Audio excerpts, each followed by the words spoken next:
வணக்கம். வங்கக்கடலில் உருவாகியுள்ள ஆழ்ந்த காற்றழுத்த தாழ்வு மண்டலம் பெஞ்சல் புயலாக உருவாகியிருக்கிறது. இதனால் தமிழகத்தில் பல்வேறு நாட்களாக மழையானது பெய்து வருகிறது. குறிப்பாக சென்னையில் பார்க்க வேண்டுமென்றால் நேற்று இரவு முதல் சாரல் மழையானது பெய்ய தொடங்கி இருக்கக்கூடிய நிலையில் காலை 4 மணி முதல் மழையானது தொடர்ந்து பெய்து வருகிறது. இதனால் கடந்த சில தினங்களாகவே பலத்த காற்றுடன் கூடிய மழையானது விட்டு பெய்து வந்த நிலையில் இன்று அதிகாலை 4 மணி முதல் பலத்த காற்றுடன் தற்போது கனமழையானது பெய்து வந்தது.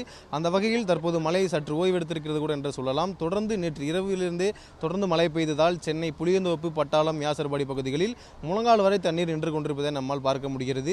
குறிப்பாக டிம்லஸ் சாலை, செவராவ் சாலை, அங்காளம்மன் கோவில் ஸ்ட்ரீட் போன்ற பகுதிகளில் தண்ணீர் முழங்கால் அளவுக்கு தேங்கி இருக்கிறது. தண்ணீரில் தங்களது அத்தியாவசிய பொருட்காக பொதுமக்கள் தண்ணீரையும் பொருட்படுத்தாமல் இறங்கி செல்வதை நம்மால் பார்க்க முடிகிறது.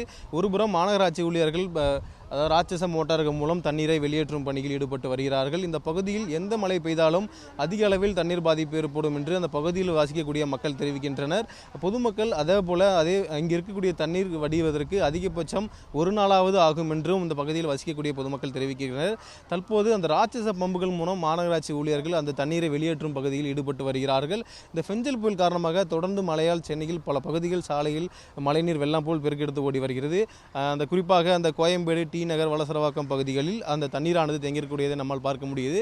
அந்த வகையில் இந்த புளியந்தோப்பு மார்க்கெட் பக்கமும் அந்த அங்காளம்மன், வியாசர்பாடி பகுதிகளில் அந்த தண்ணீரானது தேங்கியிருக்கூடியதை நம்ம பார்த்து கொண்டிருக்கிறோம்.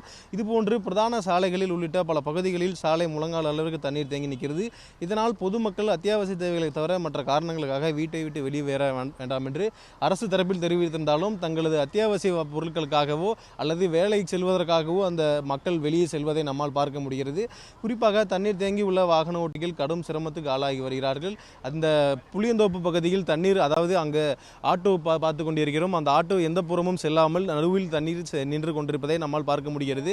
அதேபோல் அந்த வாகன ஓட்டிகள் கனரக வாகனமாக இருக்கட்டும், இருசக்கர வாகனமாக இருக்கட்டும், இந்த தண்ணீரில் எந்த புறமும் செல்ல முடியாமல் நட்ட நடுவில் நிற்பதை நம்மால் பார்க்க முடிகிறது. இந்த தொடர்ந்து இந்த மூன்று மலைகளில் இந்த பகுதியில் நிற்பதால் பொதுமக்கள் மிகவும் சிரமத்துக்கு உள்ளாகி வருகிறார்கள்.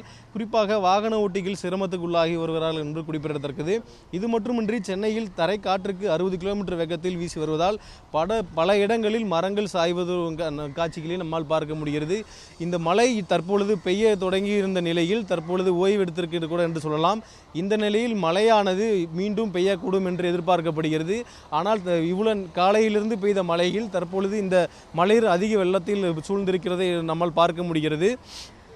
குறிப்பாக கனமழை கூடிய அந்த சூறைக்காற்றுடன் வீசக்கூடிய அந்த கனமழையானது தற்பொழுது இந்த புளியந்தோப்பு பகுதியில் அதிக அளவில் சூழ்ந்திருப்பதால் பொதுமக்கள் தங்களது அன்றாட வாழ்வில் செல்ல முடியாத அளவிற்கு, அதாவது குறிப்பாக வேலை நாட்களுக்கு செல்ல முடியாத அளவிற்கு இந்த பகுதியில் மழைநீராக சூழ்ந்திருக்கிறது என்று கூறப்படுகிறது.